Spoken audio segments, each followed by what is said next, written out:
Bonjour, bienvenue à une nouvelle émission de l'horticulture dans tous ses états. Aujourd'hui, on va parler de plantes pour purifier l'air dans nos maisons. Et puis, on va aborder le sujet des petits visiteurs indésirables dans nos plantes. Allô? Des tinamis. Les tinamis, ouais, on va les laisser à quelqu'un d'autre, les tinamis. Bon, ben là, on voulait parler des plantes, de la purification de l'air. Oui. Bon, j'ai remarqué, on a abordé le sujet là, dans une émission précédente, là. Puis c'est ça, j'aimerais ça là, qu'on rajoute un petit peu, là, on revienne un petit peu là-dessus. OK. La plupart des plantes, tout ce qui est végétaux, tout ce qui est végétal, filtre l'air. La planète en est remplie. Ouais. La planète sans verdure, ça ne marcherait pas. On n'aurait pas d'oxygène. Oui, les plantes dans la maison vont purifier l'air par un processus de respiration, respiration-transpiration. Parce que les plantes, par le feuillage, vont absorber des toxines. Ça prend absolument la lumière, première des choses, pour que le cycle de respiration se fasse. C'est sûr qu'il y a toujours dans les maisons, il y a des gens des fois qui me disaient « Ouais, mais je ne mets pas d'engrais à mes plantes, moi, puis sont belles. » Jusqu'à une certaine limite. OK. Parce que oui, effectivement, les produits toxiques qu'il y a dans l'air, il y en a partout, à des places surprenantes, dans les tissus, dans les peintures. Oh oui, ça, dans les peintures. Les peintures peuvent dégager plus des anciennes, mais même encore. Les vernis, les planchers de bois franc, les vernis, ça peut dégager des toxines pendant plusieurs mois, puis peut-être pendant plusieurs années. Okay. Les tapis, certains tapis, les tissus de tapis, les contreplaqués, il y a des cols dans les contreplaqués. Ah oui, ça. Ces cols-là dégagent. Ça dégage énormément. Oui, puis on ne s'en rend pas compte non plus nécessairement. Tu as un crayon dans les mains, les encres. Ouais. Les encres des crayons, ça dégage des toxines. Beaucoup de choses insoupçonnées, là. Certains plastiques, certaines composantes, il y a toutes sortes de choses qui vont dégager des toxines dans l'air que les plantes perçoivent, qui vont absorber. OK. Les plantes, en absorbant, ils ont besoin du processus de photosynthèse, ça veut dire de captation de la lumière, pour pouvoir absorber ces toxines-là. Fait qu'habituellement, nos plantes, ils ont quand même suffisamment de lumière. Ils ont toujours tendance à les placer devant une fenêtre, mettre un éclairage d'appoint. Une plante qui vit bien, qui est belle, c'est signe qu'elle a suffisamment de lumière pour sa variété. Fait qu'une plante qui va recevoir la bonne quantité de lumière va accomplir son processus facilement, puis elle va se servir de ces toxines-là. Elle va absorber par le feuillage les toxines. On parle de gaz, formaldéhyde, benzène, tricot, je ne sais plus trop quoi, là. Toluène, paquet de produits chimiques, là. Je pense même à des produits nettoyants là, qu'on utilise pour laver les planchers. Ça peut-tu aller même à, disons que des toxines qui pourraient être indétectables ou infiltrable par un filtreur à l'air. Un purificateur d'air va absorber parce qu'il y a un système de ventilation qui fait qu'il emmène toutes les vapeurs de produits dans un filtre. OK. Habituellement, c'est capté. Des filtres au charbon d'habitude? Oui, pour la plupart? Oui, filtre au charbon, puis il y a toujours c'est ça, ils vont absorber les matières en suspension. Dans l'air. C'est ça. Mais comme des gaz. Des vapeurs. Parce que c'est assez drôle parce qu'on parle d'un purificateur d'air qui est fait pour purifier l'air. Puis ça pourrait être, comment on dit ça? C'est ironique un peu, là. La matière plastique avec quoi la bébelle en question est faite va peut-être dégager des toxines. C'est ça. Parce que c'est un plastique, puis il y a des produits chimiques dans le plastique. Oui. Fait que c'est sûr qu'il y a des choses que les plantes vont capter. C'est pas... Que les purificateurs d'air ne capteront pas nécessairement. C'est ça. Mais il ne faut pas s'attendre à ce qu'en mettant 15 plantes dans son salon, qu'on va avoir un air complètement pur. Là. Ouais. On ne branche pas ça d'un mur. C'est pas, là, puis pas une recette magique. C'est pas une recette miracle. Il y a des miracles qui n'en existent pas. Mais ça a un effet marqué. Il y a des études qui ont été faites par la NASA. Moi, les documentations que j'ai lues, c'était des études qui ont été faites par la NASA. OK. Puis c'est prouvé qu'il y a des variétés de plantes qui ont des pouvoirs filtrants sur certains produits. Il y a des plantes d'autres. Oui, il y a des plantes qui vont filtrer plus un produit qu'un autre. Le processus de filtration se fait quand la plante respire, elle va avec en fonctionnalité avec la lumière, le processus de photosynthèse, elle va absorber les toxines de l'air qu'elle va envoyer à ses racines. OK. Rendu aux racines, elle les transforme en sucre qui vont remonter dans la sève toujours, qui vont nourrir la plante. Elle va les transformer, puis elle va s'en servir comme nourriture. Pendant le processus de captation des toxines avec la photosynthèse, à ce moment-là, la plante, elle produit de l'oxygène. OK. Fait que oui, elle produit de l'oxygène. L'effet contraire, quand la lumière, rendue au soir, il n'y a plus de lumière, pendant la nuit, elle a fait son processus d'absorption, elle a tout absorbé les sucres qu'elle avait absorbés, elle va rejeter un surplus qui va être qui va être du CO2. OK. Bon, il y a été plusieurs années dans les hôpitaux, on s'en souvient. Il n'était pas question de laisser des plantes dans les chambres des malades parce qu'il disait que ça dégageait du CO2. Il ne laissait pas les plantes dans les chambres la nuit. Ouais. Il avait raison. Sauf qu'avec les études qui ont été faites là-dessus, le taux de CO2 qui est dégagé par les plantes, c'est vraiment minime. C'est pas 2-3 petits bouquets, là? Non. Pour que ce soit vraiment nocif, il faudrait qu'une personne vive à l'année et dorme dans une serre, genre? Une serre d'une superficie, une très grande superficie, vraiment, là, pour que ce soit nocif. Ouais. C'est vraiment pas rien à comparer avec le CO2 que dégagent les autos. Ben non. Fait que on ne s'alarme plus avec le dégagement de CO2 de la part des plantes. Le contraire est beaucoup plus bénéfique que le petit peu de CO2 qu'ils vont dégager. Parce que oui, effectivement, dans la journée, c'est des gros producteurs d'oxygène. Encore là, c'est ça, les études que j'ai lues qui ont été faites par la NASA, ils prouvent que le taux de capacité de filtration des plantes c'est vraiment prouvé, là. C'est vraiment cliniquement prouvé. Scientifiquement prouvé. C'est ça. Oui. Puis c'est sûr qu'il y a des plantes qui ont... Il y a des plantes qui ont des particularités, des plantes spécifiques qui vont être... plus filtrantes à certains produits. Oui. Certaines variétés de plantes vont filtrer plus. Moi, je connais pas tous les noms des plantes par leur nom latin, là. Ouais. Tu sais, comme chez nous, j'ai philodendron, j'ai une plante araignée, j'ai... t'as peu, là, j'ai... T'avais pas un potos? Ouais, c'est justement, c'est ça. C'est ça, le potos. Oui, le potos. L'échelle a été calculée sur une échelle de 10 pour le taux de filtration d'efficacité. Puis il y a beaucoup de plantes qu'on connaît je dirais dans les pas mal meilleures parce qu'il y en a 45. OK. Il y en a 45 qui ont été testés. Oui. Avec un taux de filtration de pouvoir de 8,5 sur 10, aller à, je pense, c'est 4,8. OK. Fait qu'ils ont tous un pouvoir filtrant. Puis dans les meilleurs, il y en a beaucoup, là, le fameux palmier. OK. Le palmier d'Arec, Chrysaldocarpus, le plus connu.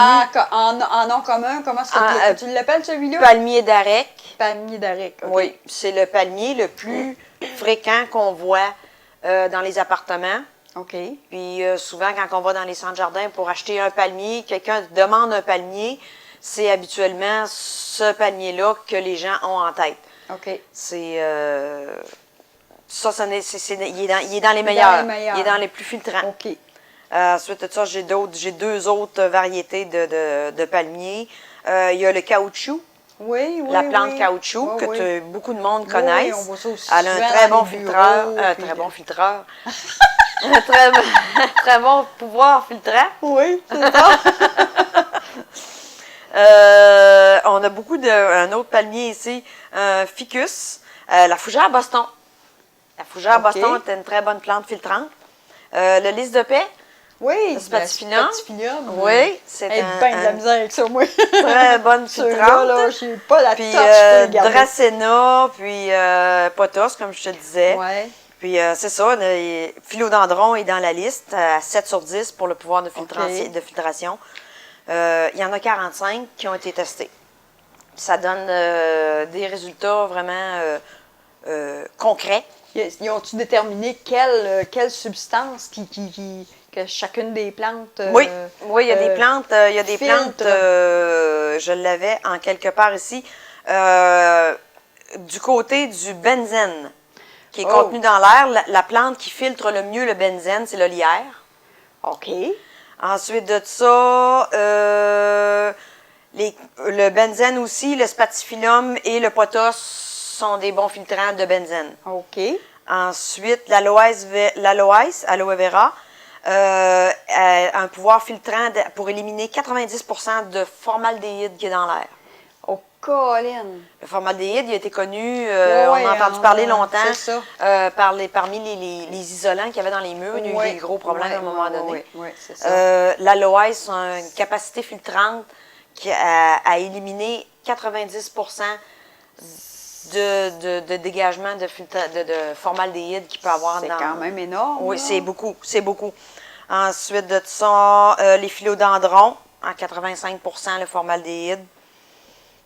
Le toluène, c'est le meilleur filtreur pour le toluène, c'est la glaonema, qui va filtrer à 92%. La glaonema, c'est une plante qui ressemble beaucoup au Dieffenbachia. OK. Des grosses feuilles. Oui, La plante est plus petite, un petit peu plus compacte. Mais c'est sûr que si on va avec une plante, les plantes comme le Dieffenbachia, qui ont des grosses feuilles, vont avoir un bon pouvoir filtrant. Ou l'autre extrême, une grosse touffe de feuillage fin. Ah, OK. Comme la fougère de Boston, puis justement le palmier. Le palmier qui a un feuillage fin, mais qui est toujours très dense. Fait qu'il y a beaucoup de feuillage, il y a beaucoup de photosynthèse qui se fait. Fait que la plante, elle va absorber beaucoup. Ils ont chacun leur produit, leur capacité à filtrer certains produits. Mais moi, j'ai toujours dit, toutes les plantes ont un pouvoir filtrant par le processus de photosynthèse puis de respiration, transpiration. Ils ont toutes, en fin de compte, la capacité de filtrer l'air. Moi, j'en ai toujours beaucoup des plantes. Ça fait des années que j'ai beaucoup de plantes. Oui. Ça fait des années que j'ai toujours eu beaucoup de plantes. Puis je me dis... Moi, j'en aurais plus que ça. Moi, c'est parce que l'espace. C'est l'espace qui manque.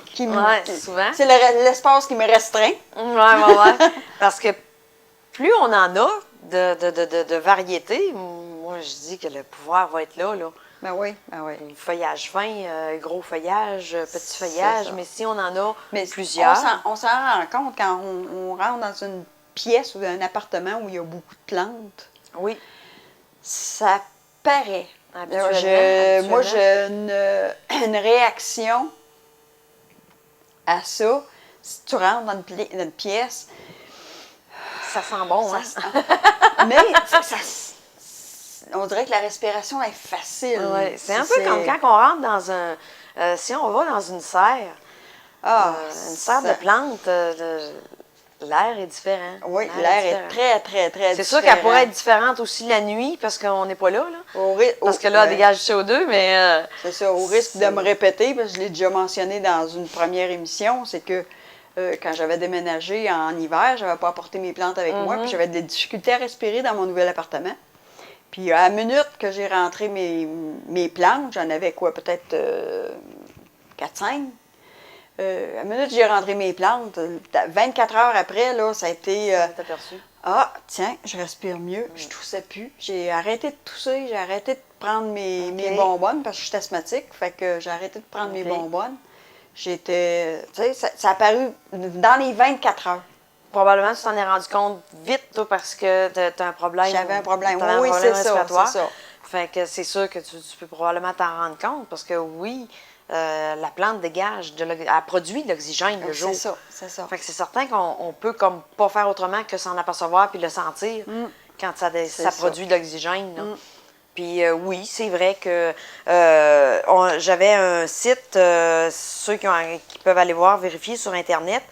Cette étude-là a été effectuée par le docteur B.C. Wolverton. W-O-L-V-E-R-T-O-N. OK. Je pense que par une recherche Google, soit sur la NASA ou le nom de ce docteur-là, c'est facile de trouver le site de l'étude qui a été faite. Oui, oui, oui. Puis, toi, tu as le lien sur ton blog, tu as le lien de ça? oui, j'ai le lien de ça. Fait qu'on Oui. mettra l'adresse de ton blog en bas d'écran, là. Fait que ça, les gens vont pouvoir aller. Oui, vous pouvez passer faire par un mon petit blog, tour. puis justement, une chronique, un billet là, sur les plantes pour purifier l'air. Le lien est là. Et puis ensuite de ça, je parlais de 45 plantes. Tantôt, j'ai beaucoup de références que j'ai puisées dans un fascicule qui a été écrit par Larry Hodgson. OK. Ceux qui aiment les plantes d'intérieur connaissent beaucoup Larry Hodgson parce qu'il a écrit beaucoup de livres, OK. autant sur les plantes d'extérieur que d'intérieur. C'est un très bon horticulteur avec beaucoup d'expérience. Puis c'est lui qui a qui a édité un petit fascicule là, sur les 45 meilleures plantes pour purifier l'air. Puis ceux que je vous parlais tantôt, la liste de 45, là, c'est ça, ça a tout été testé. Puis c'est dans ce petit fascicule-là. Puis c'est facile à trouver là, en librairie, il n'y a pas de problème. Oui. Bon, parfait. Fait que là, on est en période, on est pas mal dans... Pas loin de l'hiver. Pas loin de l'hiver, oui, c'est ça, là. Là, on risque d'avoir des petits problèmes avec nos plantes encore d'intérieur. Si on risque d'avoir des petits visiteurs Oui, bien, indésirables. c'est parce que la période hivernale, bien, c'est sûr que quand on a rentré nos plantes de l'extérieur, en espérant qu'on s'est bien assuré de faire un bon traitement avant de les rentrer. Oui. Ça aurait dû être fait. C'est sûr que là, pendant un bout de temps, on va les surveiller. Puis s'il y a à refaire un traitement, il faut refaire un traitement périodiquement pour pouvoir s'assurer qu'il n'y a rien qui se développe. Oui. Mais pendant l'hiver, à partir du moment où on commence à chauffer, c'est là qu'il peut avoir des problèmes parce que l'air va s'assécher à cause du chauffage. Ouais. Même on en a parlé la semaine dernière quand on a rempoté nos orchidées. Pour produire une certaine humidité à nos plantes qui vont manquer à cause du chauffage. C'est valable pour toutes les plantes d'intérieur.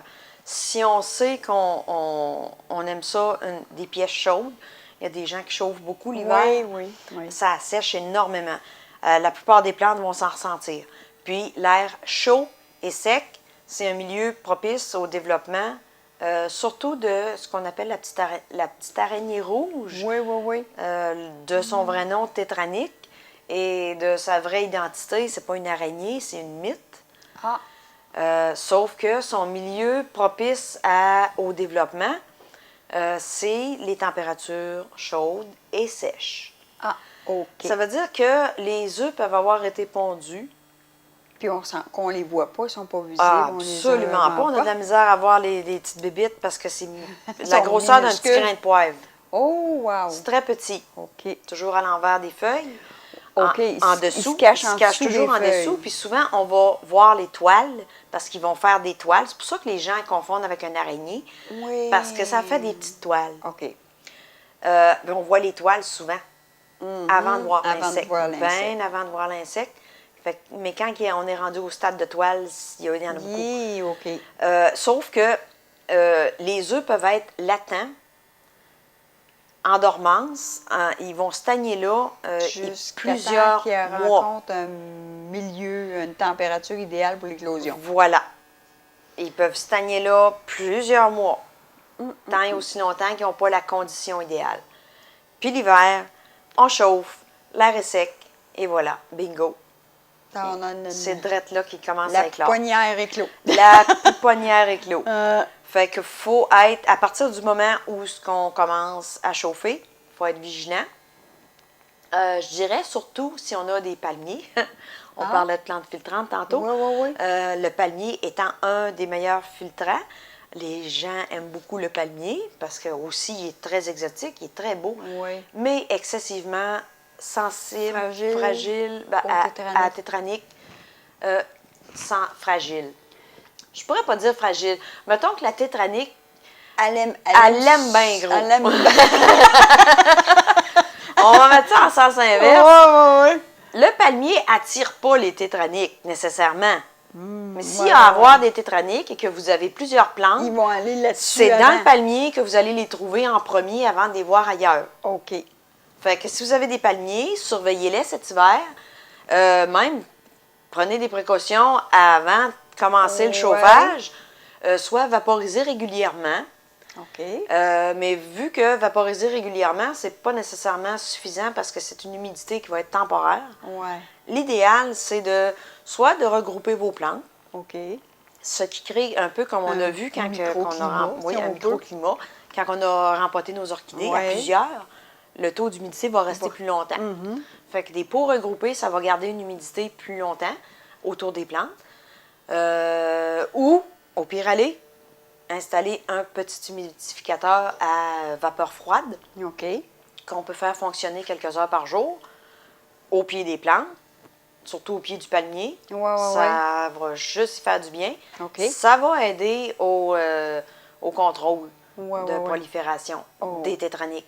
Puis, c'est sûr que si on peut tenir le chauffage un petit peu plus bas que, parce qu'il faut y voir. 80, là.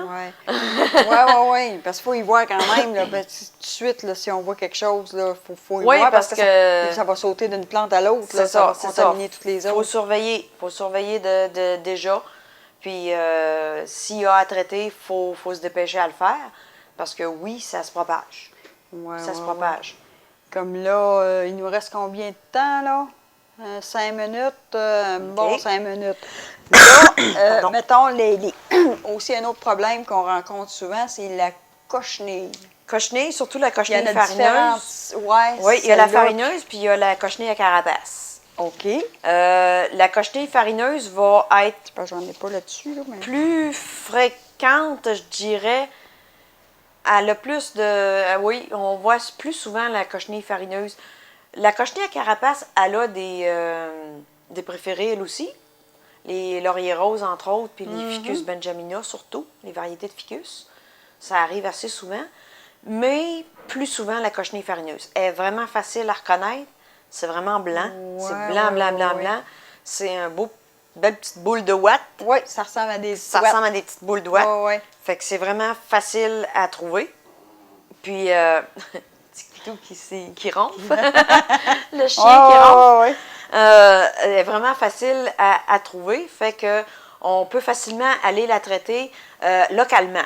La première étape, c'est sûr que on peut aller enlever tout ce qu'on voit avec un Q-tips, avec un coton-tige, imbibé d'alcool à friction. OK. On est capable d'aller chercher, s'il y en a très peu.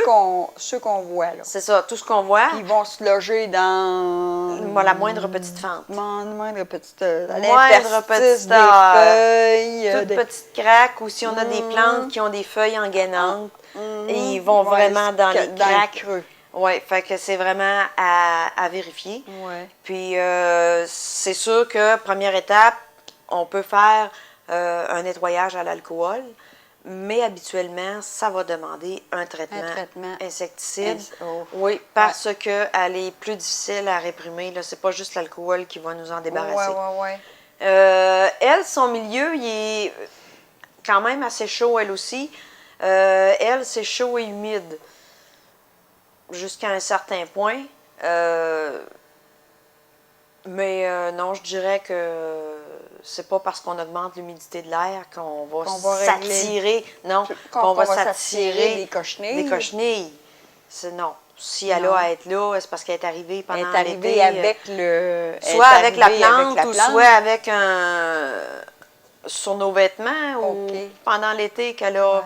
Elle s'est promenée dans les moustiquaires, dans les vêtements qu'on a rentrés de l'extérieur. Comme je disais tantôt, souvent, les œufs vont être latents, puis ça attend les conditions idéales pour se développer. Puis la cochenille farineuse, ça arrive qu'elle se reproduit même en hiver. Ils ont quand même des cycles, mais ça peut arriver à l'intérieur, parce que surtout en serre aussi, à cause des températures qui sont favorables. Ben oui. Mais c'est sûr que la cochenille farineuse, à la minute qu'on voit une tache blanche, là, il ne faut pas attendre pour nettoyer. C'est ça, parce que ça aussi, comme toutes les autres affaires, ça va se contaminer. Puis ça va se propager aux autres. Oui, puis la cochenille, elle se répand un petit peu plus. Ah oui, ça veut dire dès qu'on voit ça, là, on isole complètement on isole notre plante de préférence. PC, comme on dit. Oui, la petite malade, là, si on a la place pour l'isoler, le temps qu'on va la traiter, puis qu'on va être sûr qu'elle n'a plus, qu'on va faire les traitements, si on peut l'isoler, c'est l'idéal. Oui. Puis tu me parlais d'une autre sorte de cochenille? Cochenille à carapace. Oui. Elle a fait vraiment une carapace, ça fait comme une verrue. Ça va avoir une petite ressemblance avec une verrue sur les feuilles, en dessous des feuilles, sur les tiges. Habituellement, on les trouve en premier sur les tiges, puis il peut en avoir en dessous des feuilles ou sur les feuilles. Puis ils sont plus durs à trouver, parce que s'ils se collent sur les branches, sur les tiges brunes, la cochenille à carapace est brune. On la voit pas tout de suite. Il faut examiner nos plantes à la loupe. Faut examiner. Quand on voit une verrue, là, s'il y a une petite boursoufle, c'est proéminent, là. Ça n'a pas rapport. Habituellement, un tronc, c'est assez lisse. Fait que quand il y a des petites bosses, là, à examiner ça de très près, parce que c'est souvent de la cochenille à carapace. La petite carapace, c'est ça, les œufs, les insectes sont en dessous de ça. Fait que c'est de là l'importance d'aller enlever ça. Parce que même si on met un produit directement sur la carapace, ils sont protégés, c'est ça. Ils sont tout en dessous, fait qu'ils sont protégés. Fait que enlever, il faut vraiment enlever, puis après ça, appliquer le traitement sur le tronc et sur les feuilles. Puis ça, j'imagine que j'avais déjà eu un philodendron qui avait été attaqué par justement une cochenille. Et puis qui avait été transmis par une autre plante. Tu sais? Mais mon philodendron, une fois que j'ai fait un traitement insecticide, il est comme jamais revenu. Il nous reste 2 minutes. Il fait des grands signes. Oui, il nous fait des grands signes. Il n'est jamais revenu comme il était. Il n'était pas aussi beau. Les nouvelles feuilles étaient différentes. Il était moins vertes, plus petites. Il était attaqué trop profondément. Ben c'est parce que ou si c'est l'insecticide qui a un des deux, parce que là, s'il y avait une grosse infestation, il y avait peut-être pas juste la cochenille dans le feuillage, il y avait peut-être la cochenille aux racines. Parce que oui, la cochenille blanche peut se propager dans les racines. Ça, on le voit quand on dépote la plante. Puis si elle ne reprend pas de vigueur, peut-être qu'elle avait des cochenilles aux racines, puis c'est ça qui l'a fait dépérir. Mais là, ça n'a pas été traité probablement. Parce que là, si tu ne savais pas que ça pouvait se propager dans le pot, c'est peut-être le problème. Ou que le produit que tu as utilisé était peut-être trop fort, ou le traitement n'a pas été fait comme il faut, des doses trop fortes, ou mal diluées, ou des fois, il y a des plantes qui sont plus sensibles à certains produits. C'est ça, il faut vérifier là, avec les plantes qu'on a, parce qu'il y a des produits qui sont quand même plus forts que d'autres, puis il y a des plantes qui sont plus sensibles que d'autres aux produits. Bon, il nous reste 30 secondes pour une... Oui, on a déjà fini. Seigneur, ça va vite. Fait que c'est ça, on va vous souhaiter une bonne semaine là-dessus, puis on va se retrouver... En quelque part la semaine prochaine. Ça, c'est certain.